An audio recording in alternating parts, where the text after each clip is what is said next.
बिस्मिल्लाहिर्रहमानिर्रहीम। अस्सलाम वालेकुम student, my name is Asadurrahman and we are studying about the chapter number 5 that is physical states of matter. हमने कहा था इस चैप्टर में पढ़ना क्या है कि मैटर की ज़ाहरी हालतें कितनी हैं और इस बात को हमने डिटेल से क्या करना है, स्टडी करना है। तो आपने मैटर की जो सेकंड फिज़िकल स्टेट है उसे स्टडी करना शुरू किया था, डेट इज़ लिक्विड स्टेट। अब आपको पता है लिक्विड स्टेट में हम किस चीज़ को स्टडी करते हैं, लिक्विड्स को, और आपने लिक्विड्स की टिपिकल प्रॉपर्टीज़ को स्टडी करना क्या किया था, शुरू किया था। तो आपने लिक्विड्स की सेकंड टिपिकल प्रॉपर्टीज़ को स्टडी करना शुरू किया, डेट इज़ वेपर प्रेशर। अब वेपर प्रेशर क्या है, आप इस बात को अच्छे तरीके से क्या कर चुके हैं, पढ़ चुके हैं। तो क्योंकि हमने इसी को आगे लेकर चलना है तो इसलिए थोड़ा सा देख लेते हैं। अब देखिए यहाँ पर वेपर प्रेशर कितने लफ्ज़ों से मिलकर बना, दो से। पहला लफ्ज़ है वेपर। अब वेपर क्या है, देखिए जब आप किसी भी लिक्विड को गर्म करते हैं तो गर्म करने पर उसमें फोर्स ऑफ अट्रैक्शन वीक होती है और वीक होने पर आपका जो लिक्विड है वो किस में कन्वर्ट हो जाता है, गैस में। अब आपका जो लिक्विड गैस में कन्वर्ट हुआ यानी वेपर में कन्वर्ट हुआ। तो जब आप लिक्विड को गर्म करते हैं तो लिक्विड को गर्म करने पर उसमें फोर्स ऑफ अट्रैक्शन वीक होने की वजह से आपका लिक्विड गैस में कन्वर्ट होता है, वेपर में। अब ये जो वेपर बन रहे हैं जब वो किसी चीज़ के साथ टकराएंगे तो उसके ऊपर कुछ ना कुछ प्रेशर एक्सर्ट करेंगे, तो उस प्रेशर को नाम क्या देंगे, वेपर प्रेशर। तो आपने डेफिनेशन पढ़ी थी कि ऐसा प्रेशर जो किससे लगाया जाता है, लिक्विड के वेपर से किसी खास टेम्परेचर के ऊपर, तो उसको नाम क्या देते हैं, वेपर प्रेशर। फिर आपने लास्ट 2 लेक्चर में आपने एक टॉपिक स्टार्ट किया था, that is factor affecting the vapour pressure. ठीक है, वो कौन कौन से अनासिर हैं या वो कौन कौन से अवामिल हैं या वो कौन कौन से फैक्टर्स हैं, ठीक है, जो आपके लिक्विड के वेपर प्रेशर के ऊपर असर अंदाज होते हैं, जिनके चेंज करने से आपके जो लिक्विड का वेपर प्रेशर है वो भी क्या हो जाता है, हमारे पास चेंज हो जाता है। तो आपने उनके फैक्टर्स को स्टडी करना क्या किया था, शुरू किया था। तो लास्ट 2 लेक्चर में आपने 2 फैक्टर्स को क्या कर लिया, स्टडी कर लिया। आपने पहला फैक्टर स्टडी किया, that is nature of liquid, ठीक है, और फिर आपने सेकंड फैक्टर स्टडी किया, that is size of molecule. तो आज हम इसका थर्ड फैक्टर स्टडी करेंगे, डेट इज़ टेम्परेचर।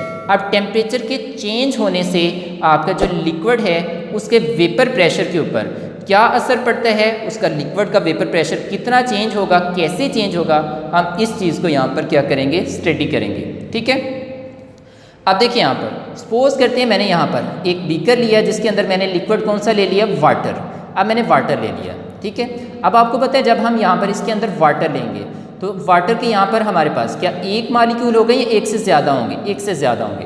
तो तमाम मालिक्यूल की जो काइनेटिक एनर्जी होती है वो एक जैसी नहीं होती। ज़्यादातर मालिक्यूल की जो काइनेटिक एनर्जी होती है वो एवरेज होती है और चंद मालिक्यूल की काइनेटिक एनर्जी एवरेज से ज़्यादा होगी और चंद मालिक्यूल की काइनेटिक एनर्जी एवरेज से क्या होगी, हमारे पास है, कम होगी, ठीक है।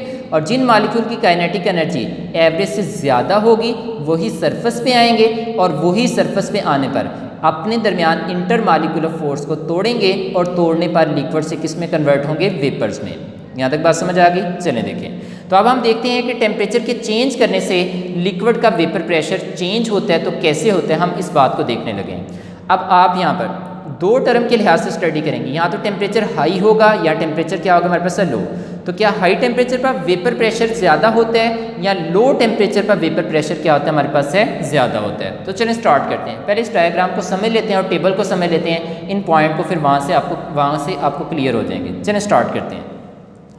अब आपने यहाँ पर वाटर लिया, जब वाटर लिया, ठीक है, लेने के बाद अब आपने इसको टेम्परेचर क्या दिया, लो दिया। सपोज करते हैं आपने टेम्परेचर कितना रखा, 0 डिग्री सेल्सियस रखा। तो जब टेम्परेचर लो रखा है तो आपको पता है लिक्विड ने अपने इर्द गिर्द से एनर्जी को क्या करना था, ऑब्जर्व करना था। तो जब इर्द गिर्द का टेम्परेचर कम होगा तो यहाँ पर जो वाटर के मालिक्यूल होंगे उनकी काइनेटिक एनर्जी भी क्या होगी, हमारे पास से कम होगी। जब वाटर के मालिक्यूल की काइनेटिक एनर्जी क्या होगी, कम होगी, तो फिर बहुत थोड़े मालिक्यूल जो हैं जिनकी काइनेटिक एनर्जी एवरेज से क्या होगी, ज़्यादा होगी। तो फिर वही थोड़े मालिक्यूल कहाँ पर आएंगे, सरफेस पे आएंगे। जब थोड़े मालिक्यूल सरफेस पे आएंगे तो अगर उनके पास काइनेटिक एनर्जी इतनी हाई है कि वो अपने दरमियान इंटर मालिकुलर फोर्स को क्या कर सकें, तोड़ सकें। तो वो तोड़ेंगे, ये मालिक्यूल क्या हो जाएगा, अलहदा, और अलहदा होने पर फोर्स ऑफ अट्रैक्शन वीक होने से आपका जो लिक्विड है वो किस में कन्वर्ट होगा, गैस में, यानी किस में कन्वर्ट होगा, वेपर में। तो ये वेपर में कन्वर्ट हो गया। यहाँ तक बात समझ आ गई। अब टेम्परेचर कम होने की वजह से बहुत थोड़े मालिक्यूल की काइनेटिक एनर्जी हाई हुई और बहुत थोड़े मालिक्यूल जो हैं वो लिक्विड से किस में कन्वर्ट हुए, वेपर में। जब वेपर कम बने तो फिर उस वेपर के आगे टकराने से जो प्रेशर एक्सर्ट होना है वो भी क्या होगा, कम होगा। तो इसका मतलब वहाँ पर वेपर कम बनने से वेपर प्रेशर भी क्या होता है, कम होता है। इसका मतलब टेम्परेचर जितना कम होगा वेपर प्रेशर भी क्या होगा, उतना कम होगा। ठीक है, चलिए जी। अब आपने देखा 0 पे वाटर का वेपर प्रेशर कितना होता है, तो 4.58। यहाँ तक क्लियर। चलिए नेक्स्ट चलते हैं। अब आपने टेम्परेचर को फर्दर इंक्रीज किया, थोड़ी देर बाद आपने टेम्परेचर को कितना कर लिया, 20 डिग्री सेल्सियस। जब आपने टेम्परेचर को 0 से 20 किया, इसका मतलब टेम्परेचर बढ़ा है। तो यहाँ पर मालिक्यूल जो है वो अपने सराउंडिंग से हीट को क्या करेंगे, ऑब्जर्व करेंगे। तो यहाँ पर मालिक्यूल की जो काइनेटिक एनर्जी है वो भी क्या करेगी, इंक्रीज करेगी। तो फिर यहाँ पर पहले की निस्बत ज़्यादा से ज़्यादा मालिक्यूल की काइनेटिक एनर्जी हाई होगी। जब हाई होगी तो ज़्यादा से ज़्यादा मालिक्यूल कहाँ पर आएंगे, सरफेस के ऊपर आएंगे। जब पहले की निस्बत ज़्यादा मालिक्यूल सरफेस पे आएंगे, ठीक है, तो वो जल्दी जल्दी अपने दरमियान इंटर मालिकुलर फोर्स को तोड़ेंगे और तोड़ने पर वो लिक्विड से किस में कन्वर्ट होंगे, वेपर में। इसका मतलब टेम्परेचर के इंक्रीज करने से आपके जो लिक्विड जल्दी जल्दी वेपर में कन्वर्ट हुए। जब वेपर ज़्यादा बने तो उनके टकराने से जो प्रेशर एक्सर्ट होना वो भी क्या होगा, ज़्यादा होगा। तो वहाँ पर आपके जो लिक्विड का वेपर प्रेशर है वो भी क्या हमारे पास ज़्यादा है। तो आप देखें 20 पर अब इसका वेपर प्रेशर कितना, 17.5। पहले 4 था और अब कितना आ गया, 17.5। इसका मतलब टेम्परेचर के इंक्रीज करने से वेपर प्रेशर क्या किया, इंक्रीज किया। ठीक है, चलिए नेक्स्ट चलते हैं। जब आप टेम्परेचर क्या करते हैं, देखें अब आपने फर्दर टेम्परेचर को इंक्रीज़ किया। अब 20 से कहाँ पर लिया है, 40। टेम्परेचर इंक्रीज़ हो गया तो यहाँ पर फिर मालिक्यूल की काइनेटिक एनर्जी और इंक्रीज़ करेगी। तो फिर और ज़्यादा मालिक्यूल की काइनेटिक एनर्जी एवरेज से क्या होगी, ज़्यादा होगी। तो फिर वो पहले की निस्बत भी ज़्यादा से ज़्यादा मालिक्यूल सरफेस पे आएंगे और जितनी जल्दी सरफेस पे आएंगे उतनी जल्दी वो इंटरमालिकुलर फोर्स को तोड़कर किस में कन्वर्ट होंगे, गैस में, यानी वेपर्स में। तो जब और ज़्यादा वेपर बनेंगे, जल्दी जल्दी वेपर बनेंगे, तो वेपर जल्दी बनने की वजह से वहाँ पर वेपर्स की तादाद ज़्यादा होगी। जब वेपर ज़्यादा होंगे तो वो प्रेशर भी ज़्यादा एक्सर्ट करेंगे। इसका मतलब उनका वेपर प्रेशर भी क्या होगा, ज़्यादा होगा। इसका मतलब टेम्परेचर आपने 40 किया तो आपका वेपर प्रेशर इंक्रीज़ होकर 17 से कहाँ तक आ गया, 55.3। ठीक है, तो अब 55.3 यानी टेम्परेचर के इंक्रीज़ करने से वेपर प्रेशर भी क्या करता है, इंक्रीज़ करता है। चलिए नेक्स्ट चलते हैं। अब टेम्परेचर और इंक्रीज़ किया। जब आपने टेम्परेचर कितना इंक्रीज़ किया, 60 डिग्री सेल्सियस। 40 से कहाँ पर लिया है, 60 पे। तो यहाँ पर इंक्रीज़ करने से मालिक्यूल की काइनेटिक एनर्जी और जल्दी इंक्रीज़ करेगी। जब जल्दी जल्दी इंक्रीज़ करेगी तो ज़्यादा से ज़्यादा मालिक्यूल की काइनेटिक एनर्जी हाई होने की वजह से वो जल्दी जल्दी सरफेस पे आएंगे। जब सरफेस पे जल्दी जल्दी आएंगे तो जल्दी जल्दी लिक्विड से किस में कन्वर्ट होंगे, वेपर्स में। तो उसमें एवेपोरेशन का प्रोसेस फास्ट होगा। तो जल्दी जल्दी जब वेपर बनेंगे तो वेपर बनने की वजह से उनका वेपर प्रेशर भी क्या होगा, ज़्यादा होगा। क्योंकि जल्दी जल्दी वेपर बन रहे हैं तो वेपर ज़्यादा होंगे तो उनका वेपर प्रेशर भी क्या होगा, ज़्यादा होगा। तो अब आप देख रहे हैं कि टेम्परेचर के इंक्रीज़ करने से आपका वेपर प्रेशर 55.3 से कहाँ पर आ गया, 149.4।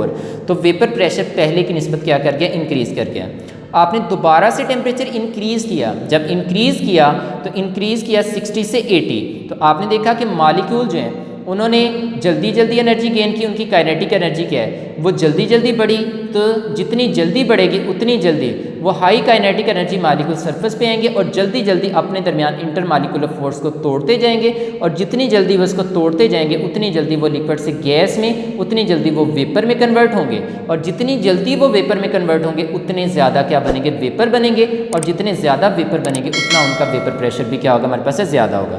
तो अब आप देख सकते हैं 80 पे इसका वेपर प्रेशर कितना आ गया, 351.5। तो 149 से 355 पे आ गया। तो टेम्परेचर इंक्रीज़ करने से वेपर प्रेशर क्या किया, इंक्रीज़ किया। हमने दोबारा से इस एक्सपेरिमेंट को रिपीट किया। हमने टेम्परेचर फर्दर इंक्रीज़ किया 80 to 100। ठीक है, 80 से कहाँ तक हमने इंक्रीज़ कर लिया, 100 तक। जब 100 पे पहुँचे तो मालिक्यूल को और ज़्यादा एनर्जी मिली। उनकी काइनेटिक एनर्जी जल्दी जल्दी इंक्रीज़ की। जब जल्दी जल्दी इंक्रीज़ की तो इंक्रीज़ करने से हाई काइनेटिक एनर्जी मालिक्यूल ज़्यादा से ज़्यादा हुए। वो ज़्यादा से ज़्यादा सरफेस पे है और जल्दी जल्दी अपने दरमियान इंटर मालिकुलर फोर्स को तोड़कर वो मालिक्यूल किस में कन्वर्ट हो गए, वेपर में। जब वेपर ज़्यादा बनेंगे तो उनका वेपर प्रेशर भी क्या होगा, ज़्यादा होगा। तो आपने देखा कि 0 पे ठीक है, जब टेम्परेचर कम था तो वेपर कम थे, इसका मतलब जब टेम्परेचर कम होता है तो वेपर कम बनते हैं, और जब टेम्परेचर ज़्यादा होता है तो उस पर वेपर प्रेशर भी क्या होता है, ज़्यादा होता है, क्योंकि उस पर वेपर्स क्या बनते हैं, ज़्यादा बनते हैं। तो फिर आपने देखा कि टेम्परेचर के इंक्रीज़ करने से वेपर प्रेशर भी क्या करता है, इंक्रीज़ करता है। आपने 0 से 100 तक इंक्रीज़ किया तो जैसे जैसे इंक्रीज़ करें उसका वेपर प्रेशर भी क्या कर रहा है, इंक्रीज़ कर रहा है। अगर हम टेम्परेचर को डिक्रीज़ करें तो डिक्रीज़ करने से दोबारा से आपका वेपर प्रेशर भी क्या करेगा, डिक्रीज़ करेगा। यहाँ तक समझ आ गई? चलें जी, तो हमने देखा vapour pressure of water at different temperature, मुख्तलिफ टेम्परेचर पे आपने वाटर का वेपर प्रेशर देखा।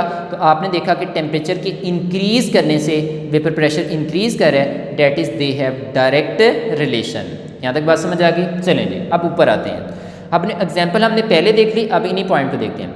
अब कह रहे टेम्परेचर जब क्या होगा, हाई होगा, तो हाई होने की वजह से मॉलिक्यूल की जो काइनेटिक एनर्जी है वो जल्दी जल्दी इंक्रीज़ करेगी, तो उनकी काइनेटिक एनर्जी जो है जल्दी जल्दी क्या करती है, इंक्रीज़ करेगी। अब जितनी जल्दी इंक्रीज़ करेगी उतनी जल्दी मॉलिक्यूल कहाँ पर आएंगे, सरफेस पे।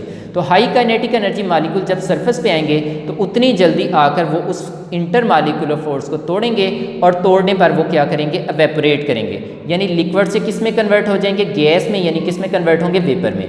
अब जितनी जल्दी वेपर बनेंगे तो वेपर जल्दी बनने की वजह से वेपर की तादाद ज़्यादा होगी, तो जब वेपर ज़्यादा बनेंगे तो उनका वेपर प्रेशर भी क्या होगा, हाई होगा। तो at high temperature vapour pressure is high. ठीक है, यहाँ तक हो गया। नेक्स्ट चलते हैं, अब आते हैं नीचे। अगर टेम्परेचर को क्या करें, हम कम कर दें, दोबारा से 100 से कहाँ पर ले आएँ, 0 पे ले आएँ, तो टेम्परेचर कम होगा तो मॉलिक्यूल की काइनेटिक एनर्जी भी क्या होगी, कम होगी। ओवरऑल मॉलिक्यूल की काइनेटिक एनर्जी कम होगी। जब मॉलिक्यूल की काइनेटिक एनर्जी कम होगी तो कम होने की वजह से फिर बहुत थोड़े मॉलिक्यूल की काइनेटिक एनर्जी एवरेज से क्या हो पाएगी, ज़्यादा हो पाएगी। तो फिर थोड़े मॉलिक्यूल सरफेस पे आएंगे तो वो मॉलिक्यूल फिर थोड़े मॉलिक्यूल इंटरमॉलिक्यूलर फोर्स को तोड़कर फिर वो लिक्विड से किस में कन्वर्ट होंगे, वेपर में। जब वेपर क्या बनेंगे, कम बनेंगे, ठीक है, तो वेपर कम बनेंगे तो कम बनने की वजह से वहाँ पर वेपर प्रेशर भी क्या होगा, कम होगा। तो कहते हैं लो टेम्परेचर के ऊपर मॉलिक्यूल की काइनेटिक एनर्जी क्या होती है, कम होती है। तो कम होने की वजह से मॉलिक्यूल आसानी से नहीं बल्कि मुश्किल से लिक्विड से किस में कन्वर्ट होते हैं, गैस में, और आस्ता आस्ता जब लिक्विड से गैस में यानी वेपर में कन्वर्ट होने का जो प्रोसेस है वो क्या हो जाएगा, हमारे पास से स्लो होगा। तो वेपर कम बनेंगे, जितने वेपर कम होंगे उनका वेपर प्रेशर भी क्या होगा, लो होगा। तो at low temperature vapour pressure is low, low temperature के ऊपर वेपर प्रेशर क्या होता है, लो होता है, जबकि at high temperature vapour pressure is high. यहाँ तक समझ आ गई? तो आप देखिए टेम्परेचर के बढ़ने से वेपर प्रेशर भी बढ़ रहा है और टेम्परेचर के कम करने से वेपर प्रेशर भी कम हो रहा है, तो that is they have direct relation. यहाँ तक समझ आ गई? अब आप देख लें कि टेम्परेचर जब कम था तो वेपर प्रेशर कम है 4.58, जब आपका टेम्परेचर 100 पे है तो वहाँ पर कितना 760। इसका मतलब टेम्परेचर की इंक्रीज़ करने से आपका वेपर प्रेशर भी क्या किया, इंक्रीज़ किया, और अगर टेम्परेचर डिक्रीज़ करें तो वेपर प्रेशर भी क्या करता है, डिक्रीज़ करता है। यहाँ तक क्लियर? अब आप अपनी बुक से देख लें तो ये आपने यहाँ पर ये लास्ट वाला पॉइंट देखा, ठीक है, ये लाइन याद करने की जरूरत नहीं कि for example vapour pressure of different temperature are given in the table 5.1, लेकिन ये जो टेबल है आप 0 पे कितना होगा, आप इसको MCQs के तौर पर देख लें। तो यहाँ तक आपका टॉपिक कंप्लीट हो गया। अब बोर्ड में लॉन्ग क्वेश्चन कैसे पूछेगा कि what is vapour pressure, vapour pressure क्या है, तो आप सिर्फ डेफिनेशन लिखेंगे, ठीक है, एंड एक्सप्लेन द फैक्टर, ठीक है, which affect the rate of vapour pressure of liquid. तो उन फैक्टर को एक्सप्लेन करें जो आपके लिक्विड के वेपर प्रेशर को क्या करते हैं, अफेक्ट करते हैं। तो फिर आपने डेफिनेशन लिखने के बाद ये तीनों पॉइंट साथ में क्या कर देने हैं, ऐड कर देने हैं, तीनों फैक्टर एक्सप्लेन कर देने हैं। तो ये आपका बोर्ड का क्या हो गया, लॉन्ग क्वेश्चन हो गया। अगर इस पूरे टॉपिक में कोई चीज़ नहीं समझ आई तो आप पूछ लें।